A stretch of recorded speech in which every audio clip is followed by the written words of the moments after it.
వాళ్ళ ఇంట్లో ఉన్నటువంటి ప్రోత్సాహాల విషయాన్ని రోడ్ ఎక్కించుకున్నది జ్యోతి రమేష్ గారు. ఇక్కడ పవన్ కళ్యాణ్ గారి భార్యలు కానీ ఆయన వ్యక్తిగత జీవితం గురించి ఆయన ఎప్పుడూ కూడా పబ్లిక్ లో ఎక్కలేదు. ఎప్పుడు కూడా ఆయన ముందు మ్యారేజ్ అయినటువంటి వాళ్ళకి పొసగకపోతేనో లేకపోతే వాళ్ళిద్దరికి కుదరకపోతేనో విడిపోయినటువంటి పరిస్థితి ఏ ఒక్క ఆమె కూడా వచ్చి పవన్ కళ్యాణ్ గారి మీద కేసు పెట్టడం కానీ లేకపోతే పవన్ కళ్యాణ్ గారి వ్యక్తిత్వం గురించి మీడియా ముందుకు వచ్చి మాట్లాడడం కానీ ఏ ఒక్కరూ చేయలేదండి. వారి వారి వ్యక్తిగత జీవితాల్లో వాళ్ళు సెటిల్ అయ్యి వాళ్ళ లైఫ్ వాళ్ళు లీడ్ చేసుకుంటాను ఉన్నారు. కానీ వాళ్ళని తీసుకొచ్చి మాట్లాడింది ఈ జోగి రమేష్. సాక్షాత్తు అప్పుడు ముఖ్యమంత్రిగా ఉన్నటువంటి జగన్మోహన్ రెడ్డి గారు.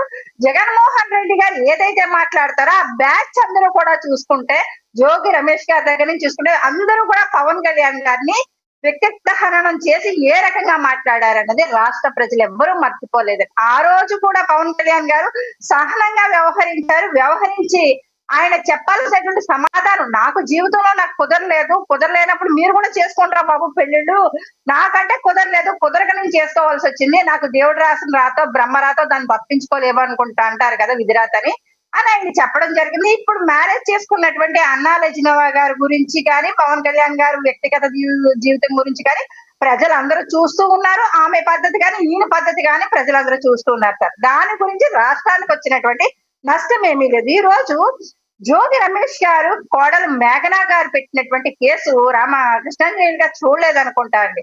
ఆమెని ఆల్రెడీ విదేశాలకు పర్యటనకు వెళ్ళినప్పుడు తోసి చంపేయబోయారు అన్నది ఒక ఆరోపణ. తర్వాత అత్తగారు చేయి చేసుకోవడం కావచ్చు. తర్వాత ఇంటిలో ఆమె సాంబ్రాణి ధూపం వేస్తే ఒక కొత్త కోడలు మ్యారేజ్ అయిన తర్వాత ఇంటి నీట్ గా పెట్టుకుని ధూపం వేసేటువంటి అలవాటు ఉంటదండి. పొద్దుటే లేసి పూజలు చేసుకునే అలవాటు కానీ అది శవం దగ్గర వెలుగుస్తున్నటువంటి అగ్రత్తులు స్మెల్ వస్తుందని మాట్లాడేవారు. అంటే వీళ్ళు జగన్మోహన్ రెడ్డి గారు కన్వర్టెడ్ క్రిస్టియన్ కాబట్టి ఆయన హిందూ మతంలో ఇచ్చినటువంటి ప్రసాదం కావచ్చు, ఆయన భార్య కానీ ఆయన కానీ గౌరవించరు. టిష్యూ పేపర్ లో చుట్టుపెట్టి పక్కనే పడేస్తారు. అలాగే కొబ్బరికాయ కొట్టడానికి కూడా అసిస్టెంట్లు కావాలి. అలాగే తీర్థం పోస్తే తాగిన ట్యాక్ చేసి పక్కకు తుడిచేస్తాడు. ఇదంతా కూడా ప్రజలందరికీ తెలిసినటువంటి విషయమే. కానీ ఈయన శిష్య బృందంగా ఉన్నటువంటి వీళ్ళు కూడా కన్వర్ట్ అయ్యారా? అయితే కనుక వారి మతాన్ని దాచి ఎందుకు ఒక హిందూ అమ్మాయిని మ్యారేజ్ చేసుకోవడం, లేకపోతే క్రిస్టియానిటీకి సంబంధించినటువంటి అమ్మాయిని మ్యారేజ్ చేసుకుని వీళ్ళకి నచ్చినట్టుగా ఆ ఒత్తిడి వెలిగించుకోవచ్చు ఇంట్లో సాంబ్రాణి కాకుండా. అలాగే మన ముద్రగడ గారు చనిపోయినప్పుడు కూడా ఆయన ఎప్పుడు హిందువేనండి. కానీ ముద్రగడ్డ గారు ఎప్పుడు కూడా ప్రెస్ మీట్ లో కావచ్చు, అనేక సార్లు ఇంటర్వ్యూల్లో కావచ్చు, ఎప్పుడు కూడా నేను కన్వర్టెడ్ క్రిస్టియన్ అయ్యాను, లేకపోతే నన్ను ఇలాగా మా ఇంట్లోనే అక్కడ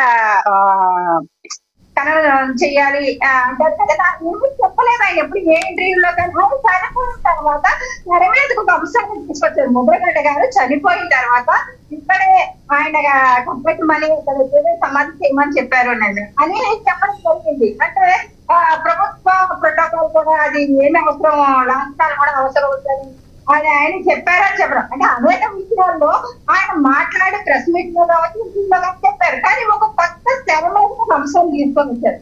కానీ ఇక్కడ చూసుకుంటే ముద్రగడ్డ గారి ఇంట్లో తండ్రిని చూడడానికి వచ్చినటువంటి ఆ క్రాంతికాన్ని తరిమేయడం కావచ్చు, జోగి రమేష్ గారి ఇంట్లో ఆడపిల్లలు వేయడం కావచ్చు, జగన్మోహన్ రెడ్డి గారు కూడా సన్నిధానాన్ని ఏ విధంగా ట్రీట్ చేశారు.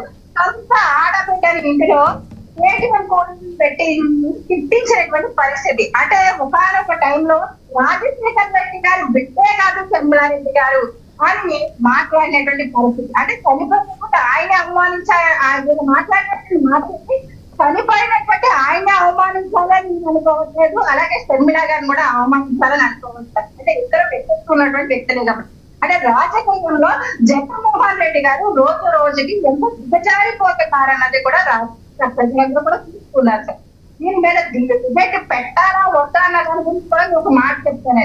అంటే జోగి రమేష్ గారి ఇంట్లో విషయం కోడలే కొడుకు విషయం అయితే కనుక ఎవరు మాట్లాడరు. మిగతా వాళ్ళు వ్యక్తిగత విషయాల్లో వస్తే మీరు దూసుకొని వచ్చి మాట్లాడినప్పుడు ఆ ఆడపిల్లకి చంపాలనుకున్నప్పుడు కానీ, అలాగే ఆ కుటుంబ సభ్యులు కూడా ఇంటి మైతే చెప్తే తల్లిదండ్రులు కూడా ఫ్యామిలీ మెంబర్స్ కూడా చంపేస్తామని అమ్మాయిని బెదిరించినటువంటి విషయం కానీ ఇవన్నీ కూడా ఆమె ఎఫ్ఐఆర్ లో పోలీసులు చెప్పడం జరిగింది. దాని మీద ఒక మాజీ మంత్రి అయినటువంటి కోడలు బయటకు చెప్పినప్పుడు ఖచ్చితంగా దాని మీద ఒక చర్చ జరుగుతుంది. ఎందుకంటే ఒక మాజీ మంత్రి ఇంట్లోనే ఆడబిడ్డకి రక్షణ లేనప్పుడు ఖచ్చితంగా రాష్ట్రంలో ఉన్నటువంటి మహిళకు రక్షణ ఉన్నదా అన్న దాని మీద మరి వీళ్ళు ప్రతి దానికి కూడా ఎవరైనా ఒక ఎమ్మెల్యే ఇంట్లో ఒక ఎన్నికలు అబ్బాయి ఎవరితోనో పెట్టుకున్నటువంటి అంశం మాజీలో కావచ్చు, ఇప్పుడు జరుగుతున్నటువంటి పరిణామాలు కావచ్చు, ఒక ఆడపిల్లకి చెప్పుకుంటే మరి వీళ్ళు వాళ్ళ సోషల్ మీడియాలో వేసేస్తారు, జగన్మోహన్ రెడ్డి గారు సాక్షాత్తు మాట్లాడేస్తారు. మరి వీళ్ళు వేరే కొన్ని జీవితంలోకి వచ్చి మీరు మాట్లాడేస్తాం, కానీ వీళ్ళకి ఒక చట్టం మిగతా వాళ్ళకి ఉంటుంది. సార్ కృష్ణాంజనేయులు గారు మాట్లాడినటువంటి ఒక విషయంలో అయితే మాత్రం నేను ఒక క్లారిటీ ఇస్తాను సార్. ఆ విషయం అయితే మాత్రం నాకు నచ్చలేదు. ఈవెన్ ఒక మహిళగా నేను కూడా ఢిల్లీలో మన జరిగినటువంటి అనేక విజువల్స్ కానీ అనేక వీడియోస్ కానీ నేను చూడడం జరిగింది. అక్కడ ఒక మహిళా జర్నలిస్ట్ మాట్లాడుతూ ఉంటే ఏ రకంగా ఆమె మీద వెనకాల అల్లరమోక ఎంత అసభ్యకరంగా ప్రవర్తించినటువంటి తీరు కావచ్చు, వాళ్ళు పబ్లిక్ కి ఏ రకంగా వాళ్ళ వికృత శాస్త్రాలు చూపించడం కావచ్చు. ఒక మహిళా జర్నలిస్ట్ నిజంగా ఒక ఫోటో వైరల్ అవుతుంటే ఆమెకు కూడా తప్పుందేమో అక్కడ అనుకున్నటువంటి పరిస్థితి. కానీ వెనకాల వీడియో తెలుసుకున్న తర్వాత ఒక ఆడబిడ్డలో పబ్లిక్ లో వచ్చి మాట్లాడితే గొంతిప్పితే ఆడవాళ్ళని ఫస్ట్ ఈ విధంగా ఇబ్బంది పెట్టొచ్చు అన్నటువంటి ఒక క్రూరమైనటువంటి మృగాల్లో ప్రవర్తించేటువంటి వ్యక్తులు వెనకేసుకు రావడం కావచ్చు. మళ్ళీ ఆ విషయాన్ని అందుకే తల్లి ధర్మేశ్వర మీడియాని కూడా సపోర్ట్ చేస్తున్నటువంటి మీడియాని మాట్లాడడం కూడా నిజంగా చేస్తారు. మహిళలు ఇంట్లోనే ఉండిపోవాలి, ఉండిపోవాలి, పబ్లిక్ లో కొంచెం ప్రశ్నిస్తే. ఆయన వ్యక్తిగత అభిప్రాయం చెప్పారు కానీ ఇట్లానే అనలేదండి. ఆయన వ్యక్తిగతంగా ఇలాంటి విషయాలు మాట్లాడకూడదు ఉంటే మంచిది అన్నారు కానీ మిగతా వాళ్ళందరూ అలా చేసే వాళ్ళని ఎంకరేజ్ చేసినట్టు మాట్లాడలేదు ఆయన. మీరు అది గమనించారు. లక్ష్మీనగర్ నేను ఒక విషయం చెప్తా ఇక్కడే అండి, ఢిల్లీలో తన్ని తగ్గిపోతారంటే మీడియా వాళ్ళని చెప్పారండి. అంటే అక్కడ ఒక మహిళ కూడా ఉంది మీడియాలో, ఆ మహిళను కూడా ఎలా వికృత చేస్తుంది, ఇబ్బంది పెట్టి పంపించేశారు. చూసారు. కానీ మనం ఒక పెద్దగా ఉండి మాట్లాడుతున్నప్పుడు ఇవన్నీ కూడా పరిగణలోకి తీసుకోవాలనేది మాత్రమే నేను రిక్వెస్ట్ చేస్తున్నాను. అంటే నాకు ఎప్పుడు గౌరవం ఉంటుంది. కానీ ఒక మహిళా చేస్తున్నటువంటి విషయాన్ని కొంతమంది జర్నలిస్టులు కావచ్చు తగ్గినటువంటి పరిస్థితి కానీ కరెక్ట్ గానే జరిగింది. వాళ్ళ మీద దారాన్ని ఎంకరేజ్ చేయడం అనేది కరెక్ట్ కాదు. కాకపోతే మీడియాలో పవన్ కళ్యాణ్ గారి పెళ్లిళ్ళ మీద లేకపోతే వీళ్ళ మాట్లాడే మాటల మీద అన్నింటి మీద చర్చలు పెట్టేటువంటి మేధావులు అందరూ కూడా ఒకసారి జోగి రమేష్ గారి ఇంట్లో జరిగేటువంటి విషయాన్ని కూడా గమనించి మనం మాట్లాడాలి. ఆమె ఆ విధానంలో ఏముందని వాళ్ళ ఇంట్లో పోస్టర్ ఏం జరిగిందనేది అనవసరం. కానీ ఆ అబ్బాయి విషయంలో ఆ అబ్బాయి సంసారానికి పనిచేయడం అనేటువంటి ఆరోపణలు అమ్మాయి చేయడం జరిగింది. అంటే ఆరోపణల నిజమానది నిజ నిర్ధారణ అయిన తర్వాత ఎవరు నిర్దోషులు అనేది చట్టం తెలుస్తుంది. కాబట్టి ఆ విషయం గురించి ఎక్కువ మాట్లాడడం కరెక్ట్ కాదు, వ్యక్తిగత విషయం. కాబట్టి తాను మహిళల మీద జరుగుతున్నటువంటి అకృత్యంగానే భావిస్తాం. జోగి రమేష్ గారి ఆ ఇంట్లో ఉన్నటువంటి కోడల మీద జరిగినటువంటి దాడి. రైట్ రైట్ కృష్ణాంజలి గారు కంక్లూడ్ చేయండి సార్.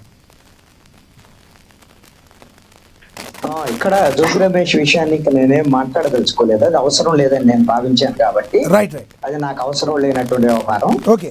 రెండోది ఏంటంటే విషయంలో నేను ఒక సీనియర్ జర్నలిస్ట్ గా చెప్తున్నాను, మీడియాని తరిమేసినటువంటి మాట వాస్తవం. అది తప్ప రైట్ అనేటువంటి దాని మీద చేశారు అనేటువంటిది ఆ అభిప్రాయం ప్రకారంగా నేను ఎవరైతే రాజకీయ పార్టీ మీడియా ఉందో అలాంటి మీడియాని జడ్జి విద్యార్థులు యువతరం ఈ విషయాన్ని ఇక్కడ గమనించకపోతే కేంద్ర ప్రభుత్వాన్ని ఎలాగైతే మెడలు ఇచ్చారో ఇప్పుడు ఈ మీడియాను కూడా మెడలు యువతరం విద్యార్థులు చేస్తారు. అర్థం చేసుకోకపోతే నష్టపోయేది మీడియానే. నేను మీడియాలో ఉండే ఈ విషయం చెప్తున్నాను. ఖచ్చితంగా మీడియా బాధ్యతాయుతంగా వ్యవహరించాలి. బాధ్యతారహితంగా వ్యవహరిస్తుంది మెయిన్ మీడియా. ఈ రోజున నేషనల్ మీడియా, ప్రాంతీయ మీడియాలు రాజకీయ పార్టీలకు ఒత్తాసు పలికేటువంటి విధంగా వ్యవహరిస్తున్నటువంటి ధోరణిని ప్రజలు అంగీకరించడం లేదు. తిరుగుబాటు వస్తుంది. అదే ఢిల్లీలో కనపడ్డటువంటి అంశం. నేను మళ్ళీ చెప్తున్నాను, అక్కడ తరిమేసినటువంటి మాట వాస్తవం. దాన్ని అంగీకరించకపోయినా మీరు అలాంటి పద్ధతులను మార్చుకోకపోతే మీడియాకు కూడా కేంద్ర ప్రభుత్వం ఈ రోజున విర్రవీగింది కదా, మేము ఏం చెప్తే అదే, మేమేం చేసిన చెల్లుబాటు అయింది, మేము రాజీనామాలు చేయము అని చెప్పారు కదా. నరేంద్ర మోడీ మెడలు కూడా ఉంచారు యువత. ఇప్పుడు వీళ్ళు చెప్పారు కదా, మొన్న ఇలా పవన్ కళ్యాణే చెప్పాడు ఏమని, అక్కడ ఉగ్రవాదులు అసాంఘిక శక్తులు వచ్చి చేరేయి జంతర్ మంతర్ దగ్గర వచ్చి బంద్. మరి అలాంటి అసాంఘిక శక్తులతోనే కేంద్ర ప్రభుత్వం చర్చలు జరిపింది. వాళ్ళు డిమాండ్ల మేరకు కేంద్ర ప్రభుత్వం అంగీకరించింది. ధర్మేంద్ర ప్రధాన్ రాజీనామా చేయించి మరి ఏం పవన్ కళ్యాణ్ ముఖం ఎక్కడ పెట్టుకుంటాడు? అందుకని మీకేదో పొత్తులో ఉన్నారని ఏది పడితే అది మాట్లాడితే ఇక్కడ యాంటీ సోషల్ ఎలిమెంట్స్ వచ్చారని పవన్ కళ్యాణ్ చెప్పడం కాదు, ఆ కాక్రోచ్ జనతా పార్టీ కూడా యాక్సెప్ట్ చేసింది కదా, కానీ వాళ్ళకి మాకు సంబంధం లేదు, మాకు సంబంధం లేదని చెప్పింది కదా.